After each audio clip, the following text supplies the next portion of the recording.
আমার অনেকগুলো নাম আছে, আর তাদের মধ্যে একটি হলো যুদ্ধ বিমুখ। এই কথা আপনারা সবাই জানেন। দাদাও আমাকে বলেছেন যে তুমি এরকম কিভাবে যুদ্ধক্ষেত্র থেকে মুখ ঘুরিয়ে পালাতে পারো কানাই। দেখুন, যেটা সময়ের দাবি ছিল আমি সেটাই করেছি।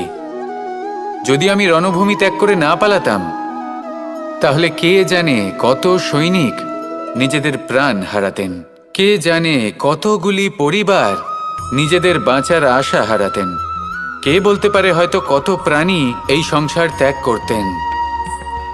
আর তাই কখনো কখনো যুদ্ধ বিমুখ হওয়াই শ্রেয়। কখনো জীবনের ক্ষেত্রেও এটা প্রযোজ্য।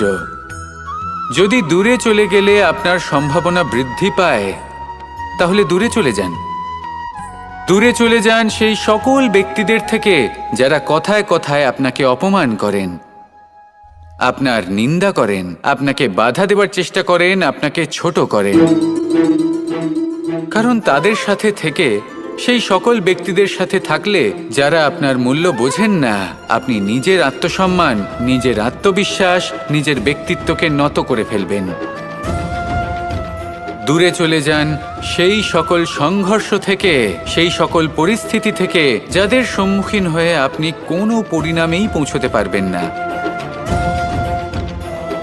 যদি আপনি এইভাবে যুদ্ধ বিমুখ হয়ে উঠতে পারেন, যদি এই প্রবৃত্তি আপনি নিজের মধ্যে জাগ্রত করতে পারেন, তাহলে আপনার সামনে সেই যুদ্ধ চলে আসবে যাতে বিজয় লাভ করে আপনি নিজের অস্তিত্ব খুঁজে পাবেন।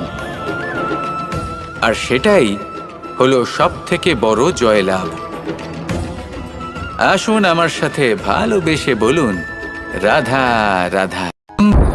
এই সংসারের একটা নিয়ম আছে, বা বলতে পারেন লোকে তাই বলে, যে শক্তিশালী হয় সে শক্তিহীনকে নত করে দেয়।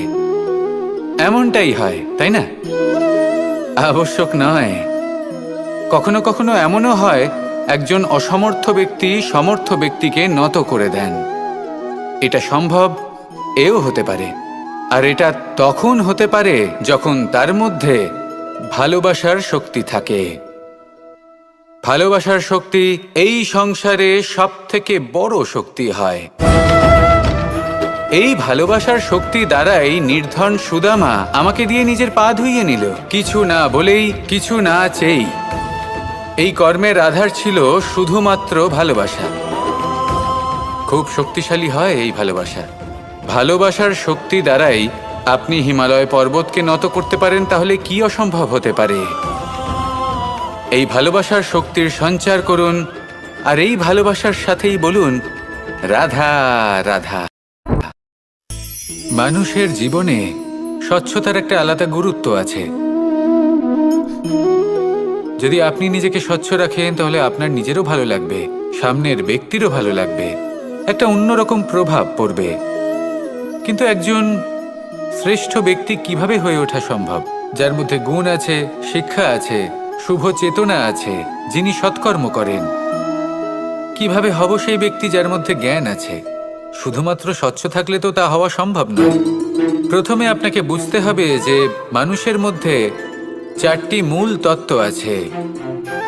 প্রথম হলো তার শরীর, যার দ্বারা উনি যে কোনো কর্ম করে থাকেন। দ্বিতীয় তত্ত্ব হলো তার মন, যার দ্বারা কোনো কর্ম করার জন্য সে নিজেকে প্রেরণা দিতে থাকে।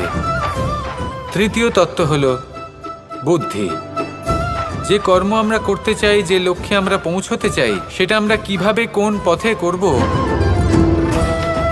সেটা স্থির করা যায় বুদ্ধি দিয়ে। আর চতুর্থ তত্ত্ব হলো আত্মা। আত্মা হলো এমন এক তত্ত্ব যার কোনো সমাপ্তি নেই। আত্মা হলো অজয়। কিন্তু এরও শুদ্ধিকরণের প্রয়োজন হয়। এই চারটি তত্ত্বের শুদ্ধিকরণ করতে থাকুন, এদের নির্মল রাখুন, শুদ্ধ রাখুন। এবং এটা কিভাবে হবে? শুভ চেতনা দ্বারা, জ্ঞানের দ্বারা, এবং সবথেকে বেশি গুরুত্বপূর্ণ প্রেমের দ্বারা। আসুন আমার সাথে ভালোবেসে বলুন, রাধা রাধা।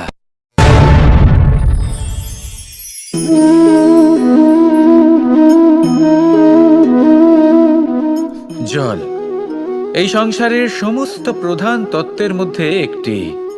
এই জল যে কোনো জ্বালা দূর করে, আগুনকে নিভিয়ে দেওয়ার ক্ষমতা রাখে, অবিরল অবিচল ভাবে প্রবাহিত হতে পারে, একে কেউ বাধা দিতে পারে না। এর পথে বাধা সৃষ্টি করলে নিজের পথ নিজেই খুঁজে নেবে বা সে নিজেই নিজের পথ বানিয়ে নেবে, কিন্তু কখনো থামবে না। এই জল হলো মহান, আর এর একটা মহান গুণ আছে, এর নিজস্ব কোনো রং নেই। কিন্তু যখন মেঘ থেকে বৃষ্টিরূপে পৃথিবীতে ঝরে পড়ে, তখন সমস্ত সংসারকে রঙিন করে তোলে। যেখানে খরা হয়েছে সেখানে শ্যামল করে তোলে, যে স্থান শ্যামল সেখানে ভিন্ন ভিন্ন প্রকারের পুষ্প ফুটিয়ে তোলে। এই জল, এই জলের মতন আমাদের হতে হবে। ওর যেমন কোনো রং নেই, আমাদেরও যেন কোনো অহংকার না থাকে। শুধু কর্মের এই ধারাতে বইতে থাকুন, এই সংসারের মঙ্গল করতে থাকুন, শ্রেষ্ঠ কর্ম করতে থাকুন। এই সংসারকে এটা বলার কোনো প্রয়োজন নেই যে আপনি কে। আপনি যদি কর্ম করতে থাকেন, তাহলে এই সংসার নিজে থেকেই আপনার মূল্য জানতে পারবে। আর তখন এই মন প্রসন্ন হয়ে বলবে, রাধা রাধা। একদিকে হলো আঙুর আর অন্যদিকে কিশমিশ। দেখতে গেলে এই দুটোই সবারই খুব প্রিয়, শিশু হোক, যুবক হোক বা কোনো বৃদ্ধ ব্যক্তিই হোক না কেন। আর দেখতে গেলে এই কিশমিশ, এটা আঙুর থেকেই আসে, তারই অন্য একটি রূপ। কিন্তু কখনো হাটে যান আর গিয়ে জিজ্ঞেস করুন যে এই কিশমিশ আর আঙুর, এই দুইয়ের মধ্যে অধিক মূল্য কার? আপনিও নিশ্চয়ই জানবেন যে কিশমিশের মূল্য আঙুরের থেকে অনেক গুণ বেশি। এবার এরকম কেন হয়? এর পেছনে কি কারণ থাকতে পারে? একদিকে হলো সেই আঙুর যা টাটকা অবস্থায় গাছ থেকে পেড়ে খাওয়া যায়, আর অন্যদিকে হলো কিশমিশ যাকে মাসের পর মাস রোদে ফেলে রাখা হয়। একদিকে আঙুর যা কিনা অত্যন্ত রসালো, আর কিশমিশে কোনো রসই নেই। একটি হলো অত্যন্ত কোমল এবং সুন্দর, অন্যটি অমসৃণ এবং তাতে বিন্দুমাত্র সৌন্দর্য নেই, তাও তার মূল্য বেশি। এইসব কেন হয়? এই কারণেই হয় কারণ সেই আঙুর অনেক মাস পর্যন্ত রোদ সহ্য করে থাকে, কষ্ট সহ্য করে থাকে, তবেই সেই আঙুর কিশমিশে পরিণত হয়। এবার জীবনের কড়া রোদ যাকে সহ্য করতে হয়, তার সাথেও এটাই হয়ে থাকে, তারও মূল্য আপনা থেকেই বৃদ্ধি পায়। আপনার জীবনে আপনার গুণ, আপনার প্রতিভা, তা অত্যন্ত গুরুত্বপূর্ণ। কিন্তু যখন আপনি অভিজ্ঞতা লাভ করেন, তখনই সেই অভিজ্ঞতা আপনার গুণ এবং প্রতিভাকে আরও অনেক বেশি শ্রেষ্ঠ করে তোলে। তাই জীবনের কঠোর রোদের মধ্যেও দাঁড়িয়ে থাকাটা শিখে নিন, সাহসের সাথে কঠিন পরিস্থিতির সম্মুখীন হওয়াটা শিখে নিন। ঠিক এইভাবেই অভিজ্ঞতা লাভ করতে হয়, আর এই অভিজ্ঞতা আপনার মূল্য বৃদ্ধি করতেই থাকবে, করতেই থাকবে। আর তখন এই মন প্রসন্ন হয়ে বলবে, রাধা রাধা। মানুষ একটা অত্যন্ত শ্রেষ্ঠ কর্ম করতে পারেন, সেটা হলো ভুলে যেতে পারা। আর সেটা বরদানের চেয়ে কম কিছু নয়। মানুষকে যখন কোনো কারণে নিজের প্রিয়জনদের থেকে দূরে যেতে হয়, তখন মনে দুঃখ জাগ্রত হয়, তিনি সেই দুঃখকে ভুলতে পারেন। কখনো কোনো সম্পর্ক থেকে যদি দুঃখ পেয়ে থাকেন, তখন সেই দুঃখকে ভুলতে পারেন। কিন্তু এই সংসারের প্রত্যেক আবেগ, প্রত্যেক বস্তু ভুলে যাওয়া উচিত নয়। বিশেষ করে আমাদের প্রিয়জন, আমাদের পরিবারের সদস্য, যখন এই সংসার থেকে ওনারা চলে যান, তখন যে সৎকর্ম ওনারা করেছেন, যে প্রেরণা ওনারা আমাদের প্রদান করেছেন, কখনো ভুলে যাওয়া উচিত নয়। যখন আপনি কোনো উঁচু স্থানে পৌঁছে যান, আপনি সাফল্য লাভ করেন, তখন সেই সকল বন্ধুদের ভোলা উচিত নয় যারা আপনার সাথে আরম্ভ থেকে ছিল, যারা সব সময় আপনাকে সাহায্য করেছে। আর সবথেকে গুরুত্বপূর্ণ কথা, আপনার বয়স যতই বৃদ্ধি পাক না কেন, মাতা পিতাকে কখনো ভুলবেন না। আপনি যতই বড় হন না কেন, আপনি তাদের সন্তানই থাকবেন, অভিজ্ঞতার দিক থেকে ওনাদের থেকে ছোটই থাকবেন। তাই সবসময় নিজের মাতা পিতাকে নিজের সাথে রাখুন, কখনো তাদের ভুলবেন না। সেই সকল ব্যক্তিদের ভুলে যাবেন না যারা দুঃখের দিনে আপনার সাথে ছিল, তবেই জীবনে সুখ পাবেন। আসুন আর আমার সাথে ভালোবেসে বলুন, রাধা রাধা। আমাদের সকলের জীবনেই দুই ধরনের ব্যক্তি থাকেন, বন্ধু এবং শত্রু।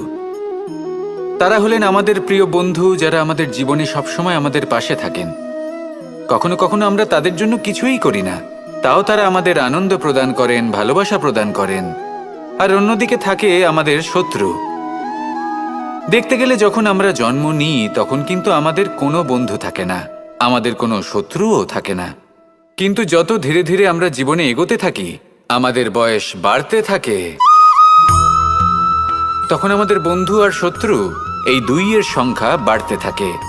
আর সেই সব কিছু নির্ভর করছে আমাদের কথার ওপর এবং আমাদের ব্যবহারের ওপর। এবারে আপনি যদি কোনো ব্যক্তিকে স্বাগত জানান উদার চিত্তে, ভালোবেসে, তাহলে সেই ব্যক্তি আপনার বন্ধু হবেই হবে।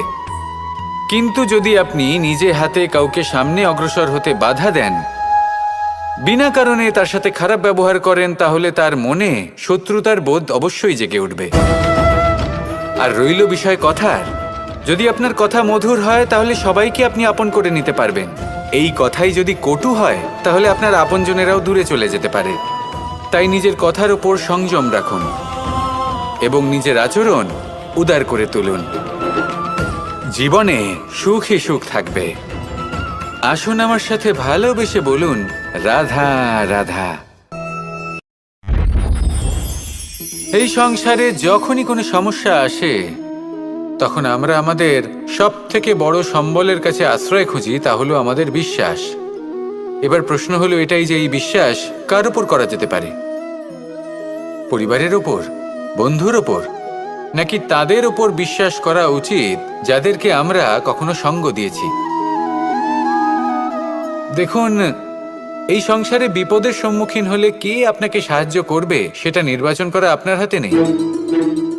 সেটা সেই সকল ব্যক্তির উপর নির্ভরশীল যে তারা আপনাকে সাহায্য করবে নাকি করবে না।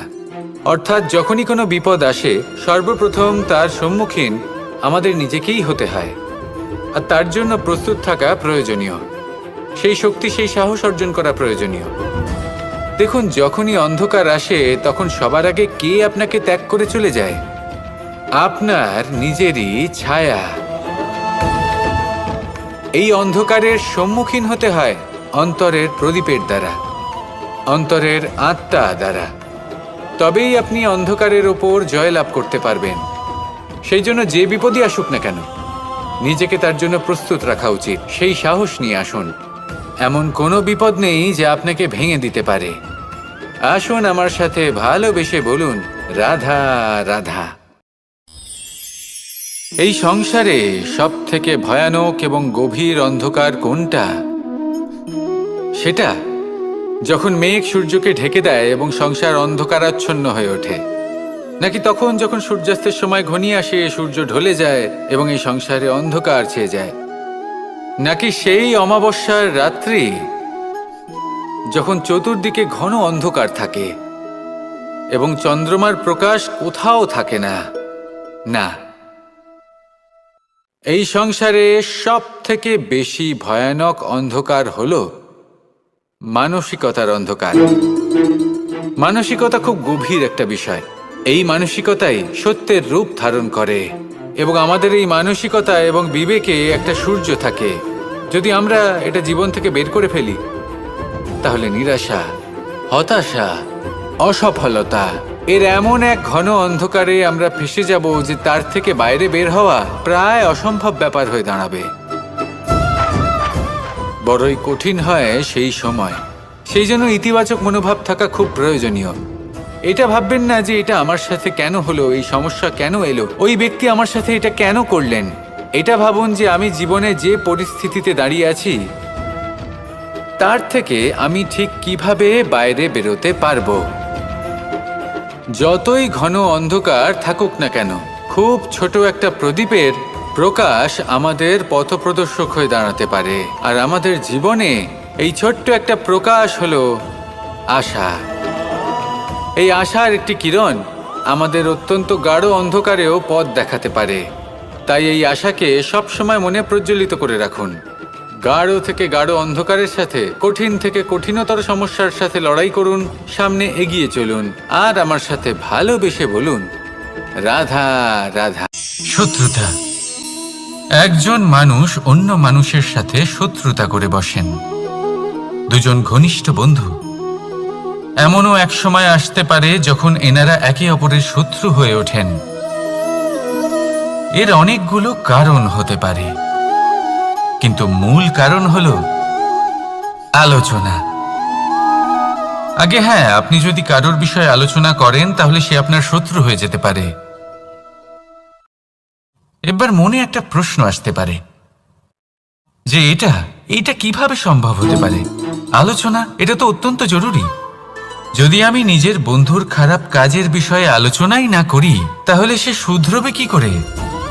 এ কথা সত্যি যে আলোচনা আবশ্যক, কিন্তু তার থেকেও বেশি গুরুত্বপূর্ণ এবং আবশ্যক হলো আপনার এই সিদ্ধান্ত এটাই যে আপনার এই আলোচনা কোন স্থানে করবেন।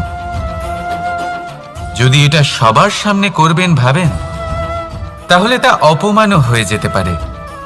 যদি এটা আলাদাভাবে করেন তাহলে তা পরামর্শ হয়ে যায়।